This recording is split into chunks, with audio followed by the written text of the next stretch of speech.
very much. As Teresa said before, we are very happy to be here and to share our experience with you.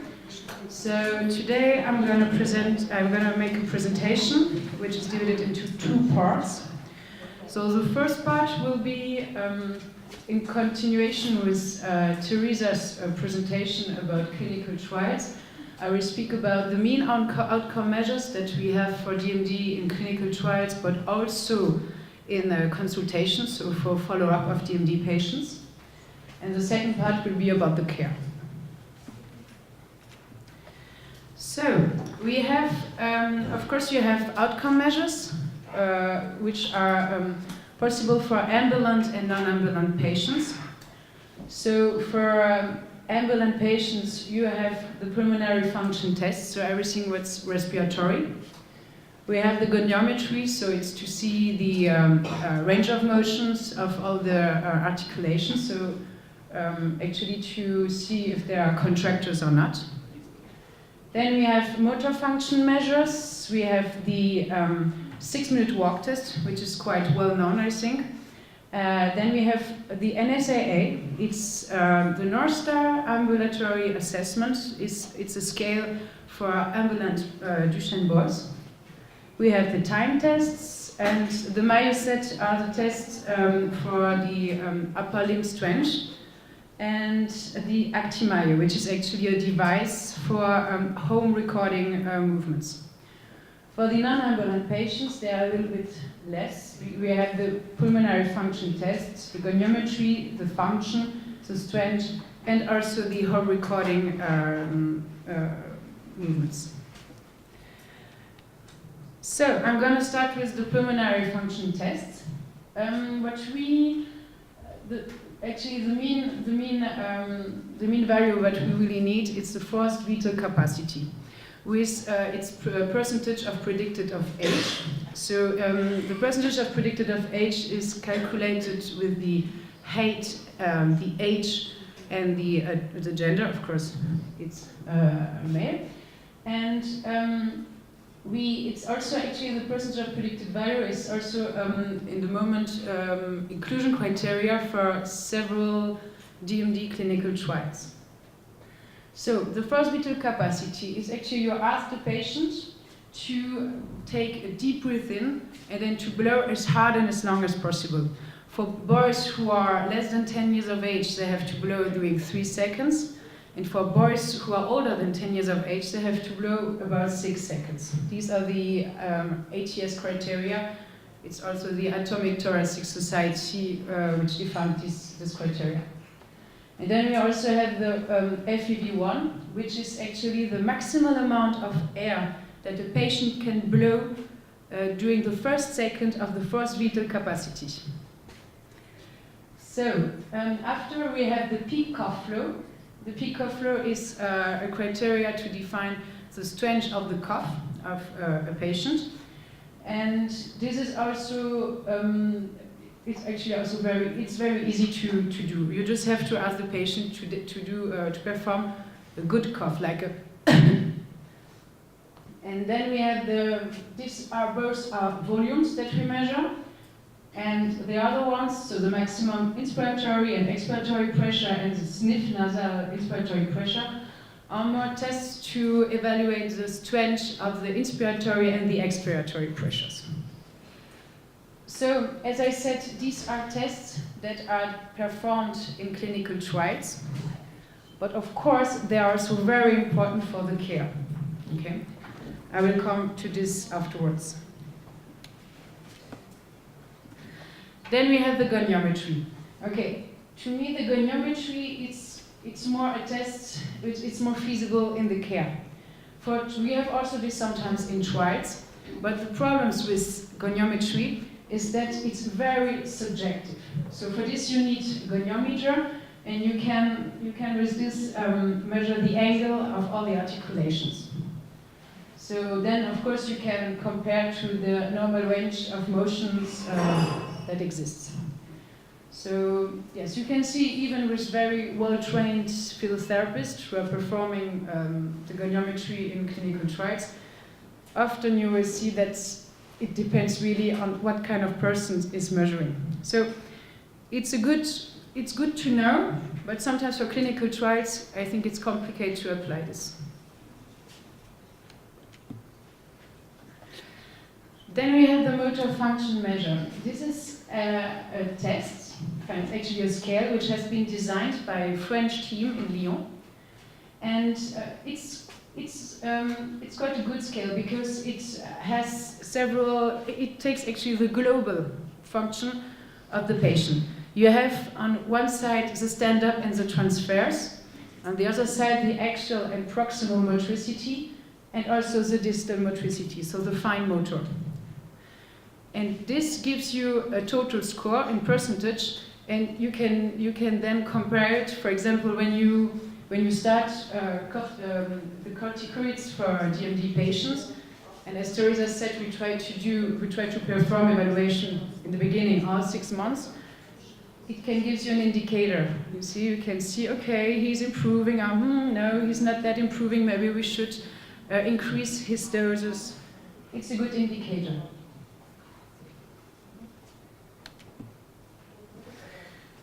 Then we have the 6-minute walk test. So this is actually a test which is most of the time the primary outcome measure for DMD clinical trials. So it consists on, you have 2 cones, which is, who are separated by 25 meters. It has to be a straight floor. And you ask the patient to walk as fast as possible during 6 minutes, and he has to turn around these 2 cones. Okay? And you have to, with this you can see, of course, how far and how long he is able to walk. But also it gives you an indicator of when he is walking, if he has some pain somewhere, or if fatigue is coming up, or if there are some falls, because it's a very intensive exercise. A lot of boys that don't like this test because it's very exhausting for them.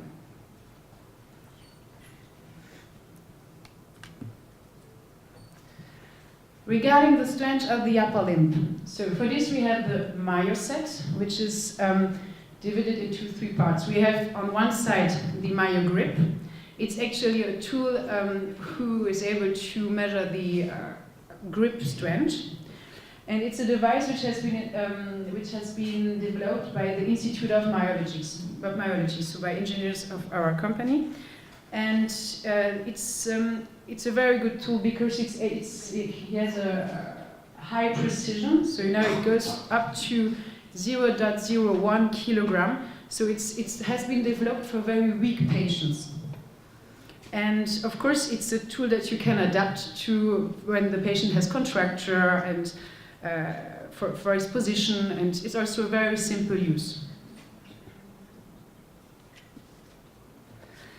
Then the second part is the Mayo pinch. This helps you to measure the strength of the pinch. It's the index thumb pinch. And the same, it's actually more precise. It goes up to 0.001 kilogram. So also it's very precise. And for example, the Mayo grip and the Mayo pinch, these are both tools which you can these are good tools for non-ambulant patients, for example, because this is the last function that they have, the upper limb. And as Teresa said before, it's important that they are still able to conduct their wheelchair, with a joystick. And so this gives you also a good indicator. And the last part is the movie plate. So this is actually it's not really a strength device. It's more a device which helps you to see the fatigability of the extensors and the flexors of the wrist. So you have to during 30 seconds, you have to go as fast as possible between the 2 cylinders. And you will see in the beginning the patients are very, very fast. And with 1 finger, yes, you can actually choose. It's 1, 2, 3 finger, but you may not change. So, and it would have been easier if I would bring all the equipment so I can show you, but unfortunately it wasn't possible. But it's actually, you will see in the beginning, it's quite easy for them to perform this task. After 20 seconds, you see some compensations are coming up. It's very difficult for us, so it's also a good indicator. Then we have the North Star Ambulatory Assessment. So this is a scale which has been developed by a team in Newcastle. And it's a scale which is a lot of time used in clinical trials with DMD. And it's a good indicator, but to me the issue is that it's only a 3-point scale. So you have on one side, you have 0, the patient is not able to perform the task. You have 2 points, the patient performed perfectly the task. And you have 1 point, everything in between. And so, to me, this is sometimes very difficult with a 3-point scale to see a real change in sensitivity.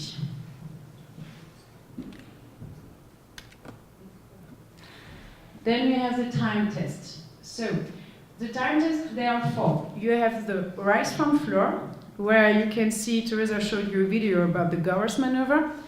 The aim is actually to stand up as fast as possible. But you can also measure the quality of standing up. And the rise from floor is actually also now inclusion criteria for some trials. Then we have the 10-meter walk-run test. So it's on a distance of 10 meters, we ask the patient to walk-run as fast as possible. And then we have the 4 stairs climbing and the 4 stairs descending test. And the 4 stairs climbing test is also a test where you can, on one side, measure the time, and on the other side, also the quality of climbing up the stairs. And the same for the descending.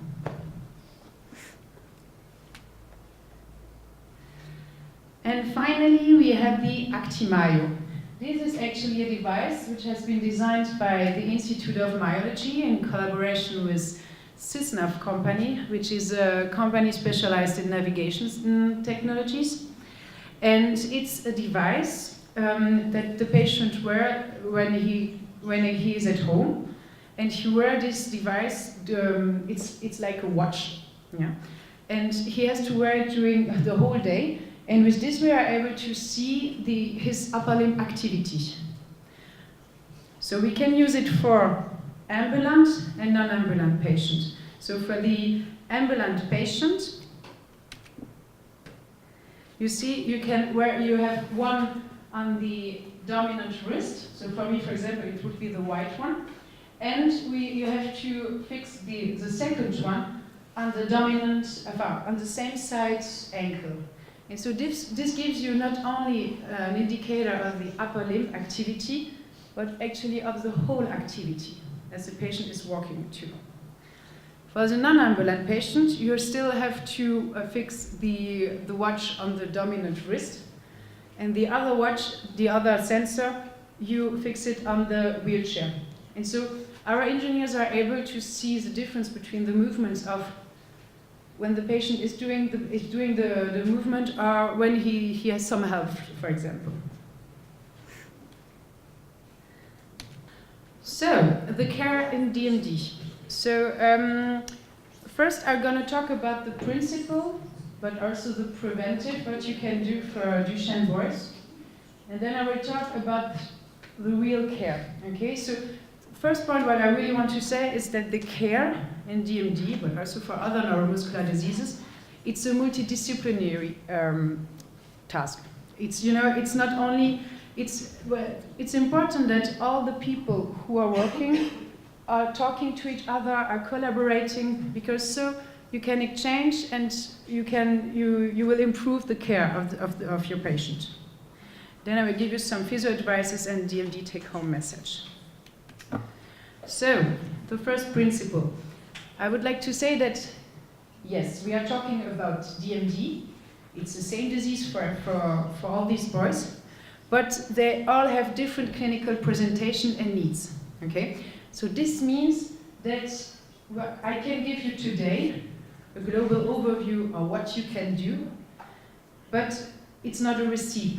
You know, to do a care of a patient, it's not a cooking recipe. You have to adapt each of your knowing. You know, you have to adapt it to each of your patients. So preventive for DMD boys who are still ambulant. Okay, so very, very early, you have to start with a global stretching. You know, it's of course stretching the ankles, stretching the hips, stretching on the hands.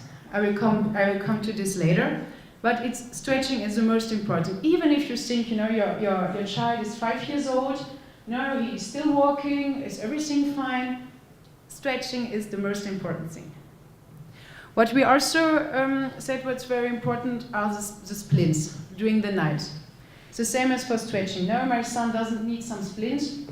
He's fine, he works, it's everything okay. What we suggest is to wear some splints on the ankles to keep the ankles as long time as possible at 90 degrees. Because this helps you to walk, this will help you for the verticalization later if your patient is a non-ambulant, for example. So it's very important. And then, of course, the respiratory exercises. So, orthopedic care.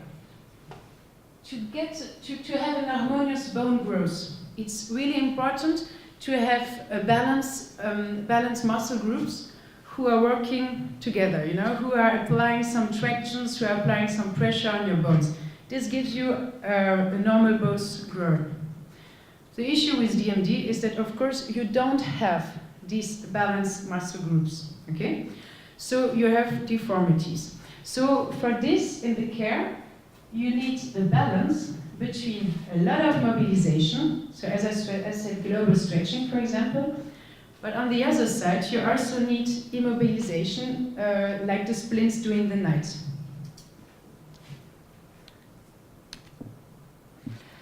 Regarding passive mobilization. So passive mobilization, you have to do this for all the articulations in the whole range of motions. And of course, you also have to do some exercises to ease and to stretch the spine. Regarding muscle stretching, it's especially when they are young, it's not only, when I say global stretching, it's you don't have to stretch all the small muscles. It's actually more the key muscles when they are young. So, as I said, the ankle or the calf you should stretch, and the hips. And of course, stretching is also respecting the pain. You don't have to go farther when there are pain. You will see when you do stretching regularly every day, with the time you will be able to go maybe a little bit further. But you don't have to, it doesn't have to be something painful. If it's something painful, you do till the limit. And maybe the day after you will be able to go a little bit further. So here are some examples for lower limb stretching. So, of course, as I said, I show you what possibilities you have, and you have then to adapt it to your patients. So you have, for example, the first one is to stretch the flexors of the hip. Okay. Then you have also the same for here, the flexors of the hip. You have here the ankle, which is very, very important, as I said before. And then you have here the posterior chain of the extensors and the tensor of fascia lata. I don't know if it's correctly said in English, but it's actually the muscle who is coming up from here. Tensor fascia lata? No? I don't know how to say this in... Yes, that's right.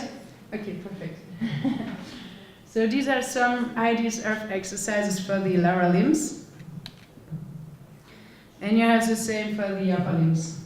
So of course you have the shoulders, you have also the hands. We have sometimes kids who are coming with 7 years, still ambulant, not a problem, but they already have some contractures in their hand.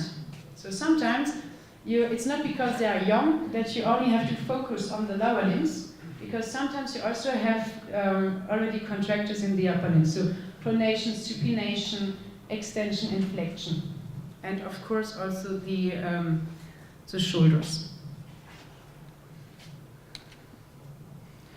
And then some global exercises. You know, this is an exercise, what you can do when you have to put your child or your patient with the legs against the wall. We call this Mézières. I don't know if you know. And this helps you actually to stretch passively all the posterior chain of muscles. So sometimes it's nice to change the exercises, because as you have to do this every day, every night, what we sometimes say to the parents, okay, maybe you can do this exercise every second day, for example, and your child is watching something on the iPad, or I don't know, you know, because you know that you have to do this every day with your child or with the patient, and so you have to try to make this as easy, as funny as possible, because he won't do he at one time, you know, when he's 10 or 12 years old, he says, no, I don't want, you know, with the puberty, it's very difficult then to make this very easy to do. And then of course the back exercises to stretch the lower part of the back. Regarding the active mobilization. So what the active mobilization is, it's very important that the families continue to do some activities with the family. You know, this is for the active mobilization. You have to go, you know, when you have to go hiking, for example, or a little bit biking, or swimming together, or, you know, try to find some exercises which are good for your child, but which are also combined to something funny, combined to something with the family, not always a physiotherapist, you know, dressed in white, who is performing some exercise with your child, and very important to find these kind of activities. And for the active work, what we say, it's very important that you do exercises with low intensity. So it's not eccentric work. It's more endurance, what you can do with dystrophy, with DMD patients. And yes, of course, I may not forget this. It's also the fine motricity. You know, for some child, we're giving them some plasticine. You know, it's like, I don't know how you call it, plasticine? Yeah, voilà. Okay, so, and are some, yes, fine motricity.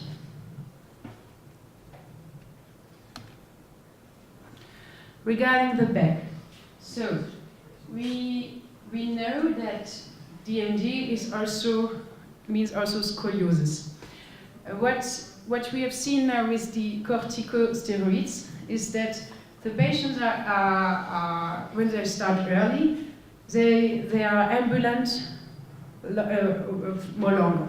Okay, and so this is very also important for the back, because the patient is growing till the end of the puberty. Okay, and so when you don't have the glucocorticoid, the patients lost the ambulation before the end of their puberty, and so they are sitting. They are already in a wheelchair, but they are still growing. And so as they are still growing and sitting, then you have a real deformity of your spine.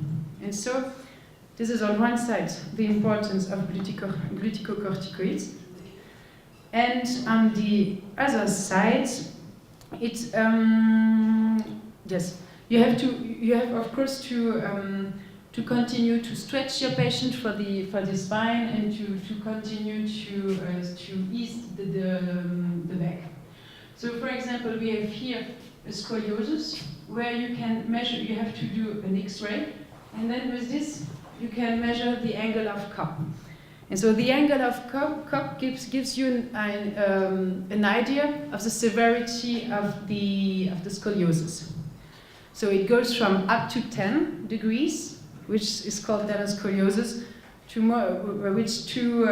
more than 35 degrees, which is a real important scoliosis.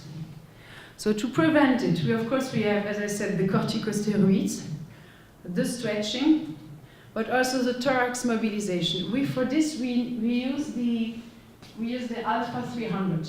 It's the same here. You also have the Alpha 300. Does it say something to you? No.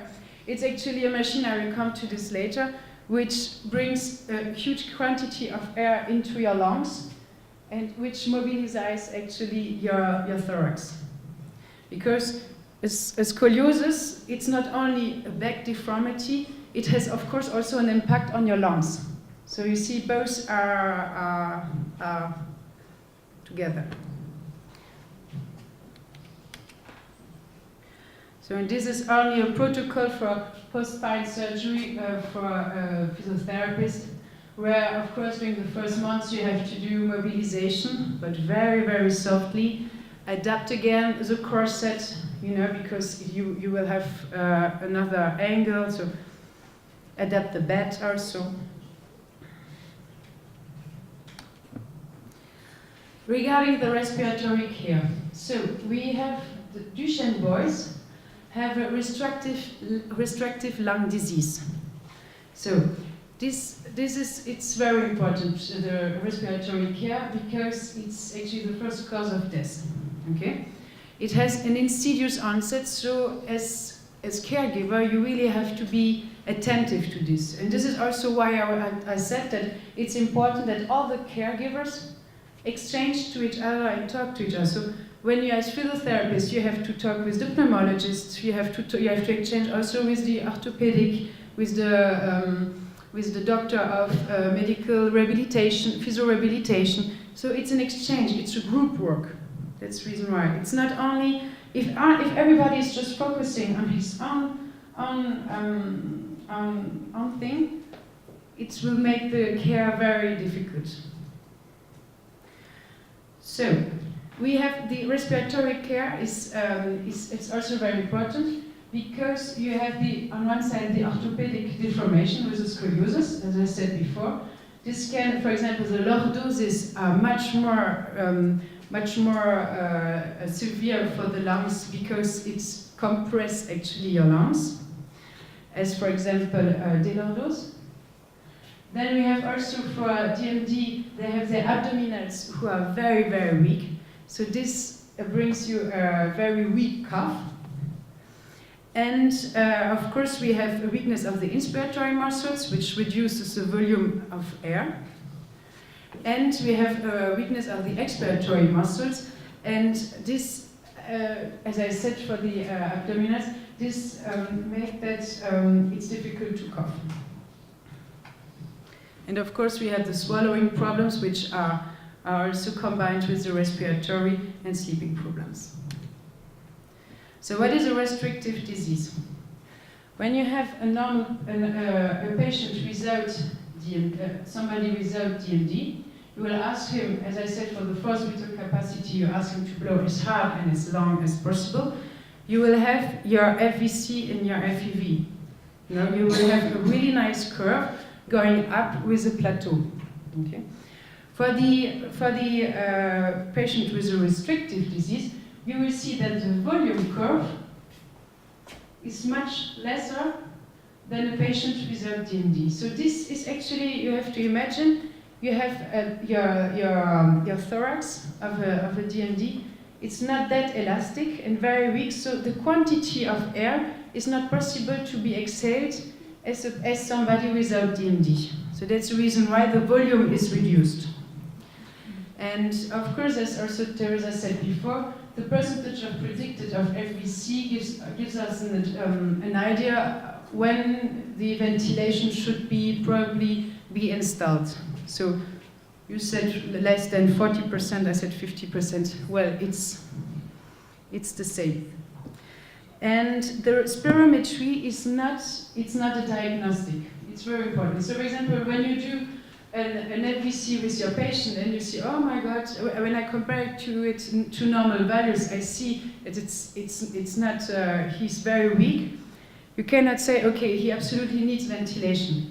It gives you an indicator, okay? So that's the reason why, once again, you have then to talk to the pneumologist and say, okay, maybe we should do further investigations to see if we can do something or not. So the devices and the manual techniques. So we have when you do some respiratory care. First of all, you always have to empty the tract before. So the tracheal, the throat. Okay, you always have to empty it before. For example, here with a suction machine. And you always have to do it also during and after. It's actually, as I said, you will feel it. When you do respiratory exercises and you see secretions are coming up, then you have to suction. Maybe it will appear after 1 minute, maybe it will appear after 10 minutes. You will see. For the flexibility of the thorax, we have the alpha 300 and the air stacking.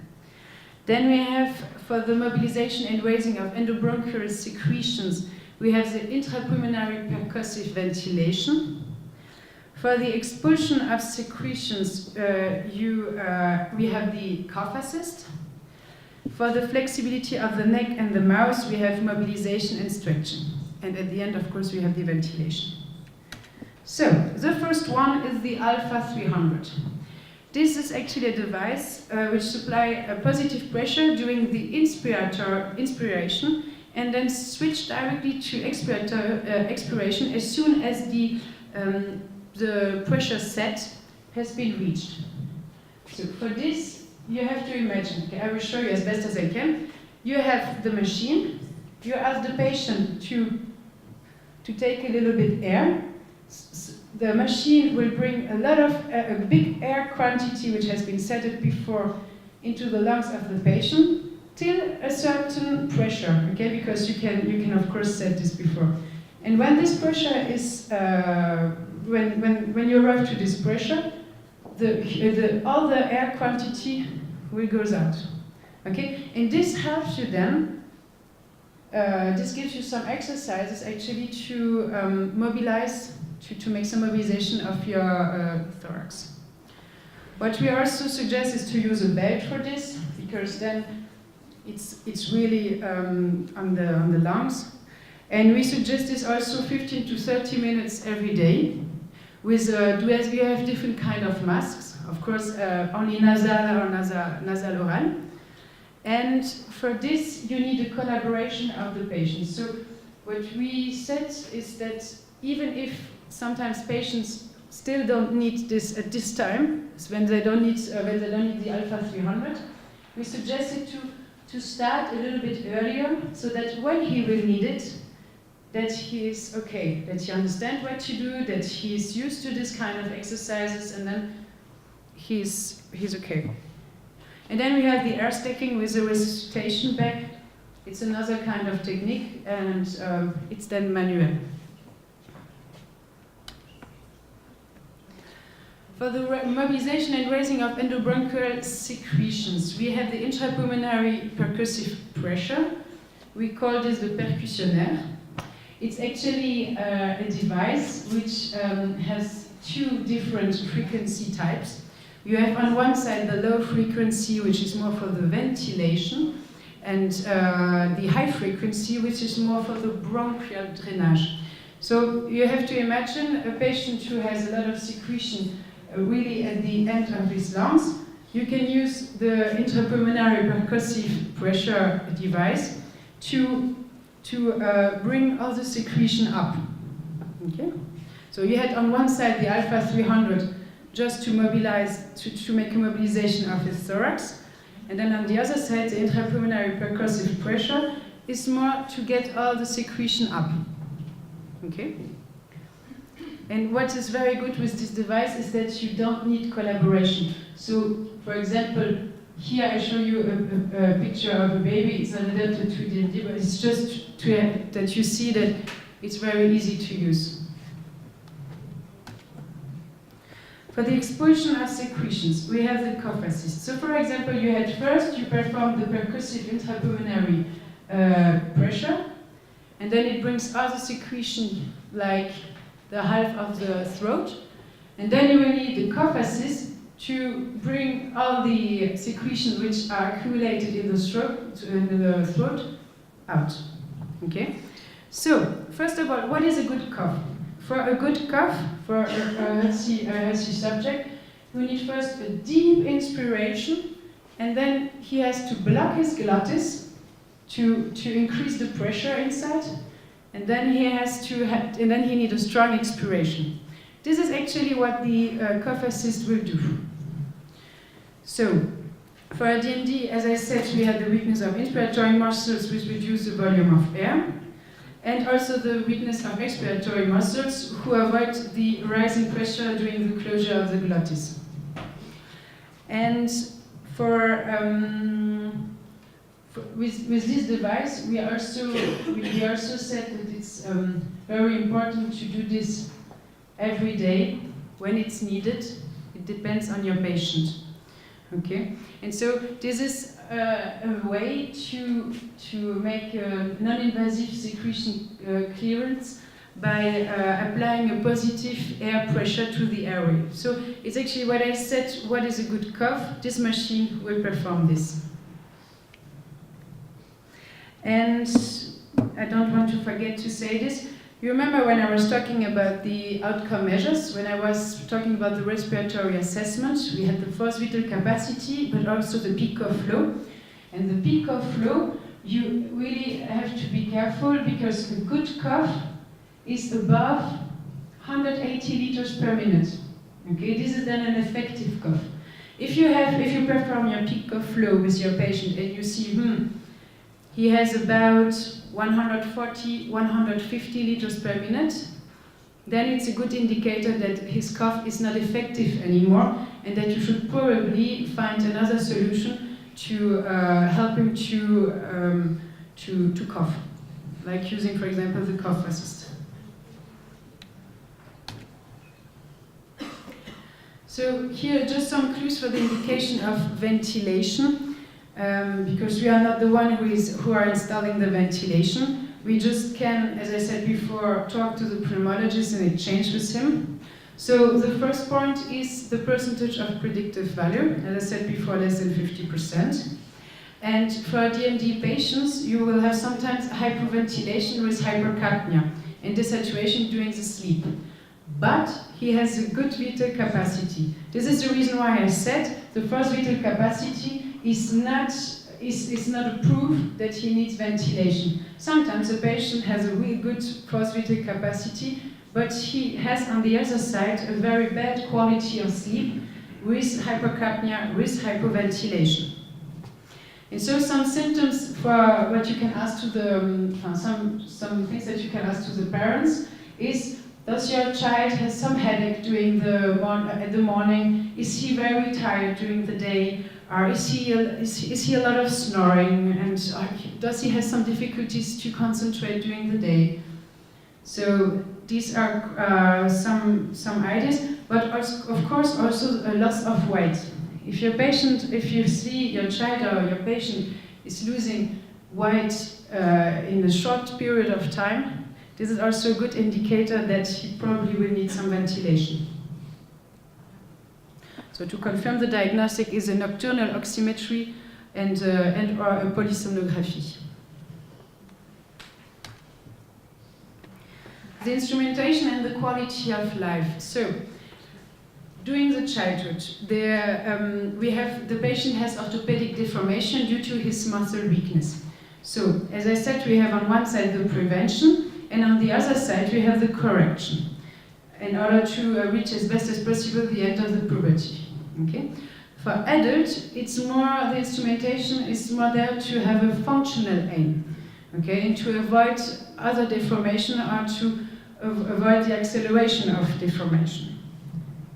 So the instrumentation is more something that you have to adapt progressively, and of course depending and adapted on age and disease onset, but also on patient. Some patients, they don't want to use some instrumentation because they said, no, I have too many things to do, I have physiotherapy, I have occupational therapist, I have logo. You know, sometimes you have to see what would be a gain and what would be more, what is not necessary at this moment. Okay?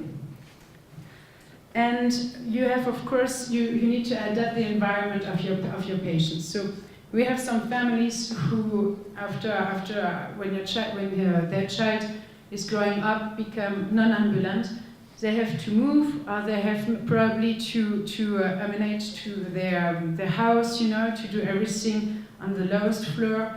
So these are some things that will help your patient and your child.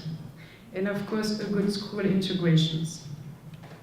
What we suggest is, don't know if this is also here. The child are in a normal school system, but they have then a caregiver who is following them during the whole day to help them, for bronchial secretions, or to go on toilets, or to help them to eat. So it depends on the country. So here just some ideas of what, because there's a huge panel of different instrumentations. So you have for the upper limb for non-ambulant patients with already very weak upper limbs. You have some motoric systems that help them to. They still need a little bit of strength to incitate the movement, but these motoric arms will help them then to go to the end of the task. Okay. For the lower limbs, during the night, of course, during childhood, as I said before, the splints at 90 degrees, which is very important. There are different wheelchairs. First, most of the time, we start with a manual wheelchair when the child is at this period where he's still able to walk, but not enough. So we start first with a manual wheelchair, and at the end we are with an electric wheelchair. And we have also different type of corsets. It depends also on the country. In France, we use a lot the corset gerchois, which is a corrective corset. And we have also the verticalizator, which is very important for patients who are non-ambulant, because, as I said before, to have good bone growth, you need this kind of traction and this kind of traction and I don't know how to say this of the muscles, and to bring your patient on verticalization. This will bring some traction on the bones, which is good against osteoporosis, because as they will take glucocorticoids, there is osteoporosis also. So it helps a lot. It's also good for the digestive, and also socially for your patient. It's sometimes very nice to be standing, to be at the same height as the others, and there are several good points of this. And for the verticalization, of course, you cannot perform the verticalization with huge hip contractures and knees contractures and ankle contractures. So that's the reason why it's so important to perform the stretching as early as possible. Regarding the digestive care, just a few words, because it's also not. It's also difficult for us to say this, but we know that the constipation, to avoid constipation, we treat them with laxative or enema, but also what you as physiotherapists or parents, what you can do are abdominal massage, because we know that since the respiratory care has really improved the last years for DMD patients, that now the biggest cause of death is now the fecal infection. So that's the reason why you also have to be very careful about this. What we suggest is, especially for non-ambulant patients, is then to perform regularly a small abdominal massage. The parents know, for example, before going to sleep or something like this. Some physio advices. So we say it's good to have a treatment of a medium duration, so more or less 20 minutes, and with frequent sessions, with also enough rest periods, because it's also very important to find some activities, as I said, where it's funny for your patient to do a rehabilitation through a game or something like this. It's very good. always pain-free. So as I said, the stretching, it shouldn't be something painful for your patient. And only endurance activities and work. So not an eccentric work. Stretching actually all the muscles as needed. As I said, it's not because your patient is 6 years old and still walking that you don't have to have a look on his upper limbs. And what we also suggest is sometimes massage. It depends. Sometimes, you know, when you have a patient is coming, he said, oh no, today I don't want to do this kind of exercises. I don't want to do stretching. It's, of course, you can say, okay, you know what, today we can take a small massage, or we can reduce the period of work. And for example, the last 10 minutes, I can give you a small massage on the part of the body where you have pain, or something like this. And of course, the devices. So as I said, I don't know how it is. I suggest. I think the cough assist, you know, and not. I don't know. Cough assist. Yes. Yes. So of course, if not everybody, but yeah. Okay. So if it's then possible to have then for later the cough assist and the intrapulmonary percussive pressure device. This is actually very important.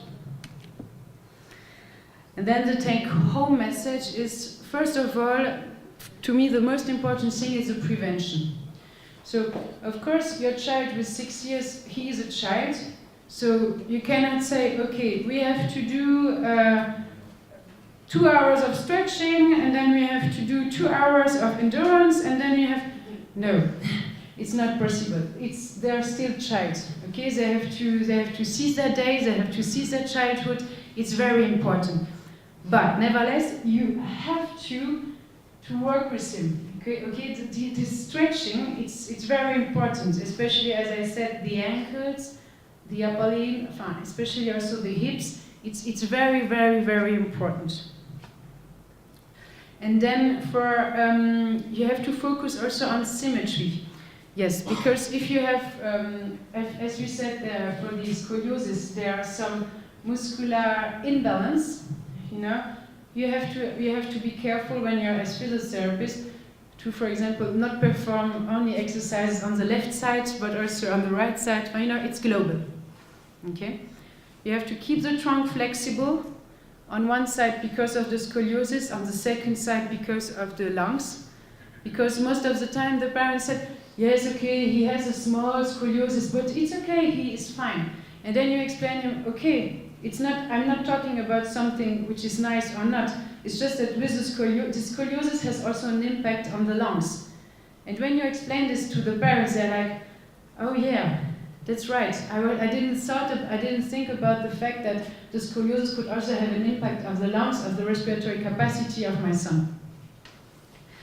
Of course, keep a look in the way they sleep. So as parents, you should be attentive in the morning and to see, okay, is it okay, is it not, does he have headache or something like this? And the active exercises, like swimming, like biking. This is the active exercises when they are children. It's very good because they are doing something good for them, and it's funny. And this is what's very important, because for them it's not only something like a treatment, but it's a treatment through playing. Okay? So, thank you very much.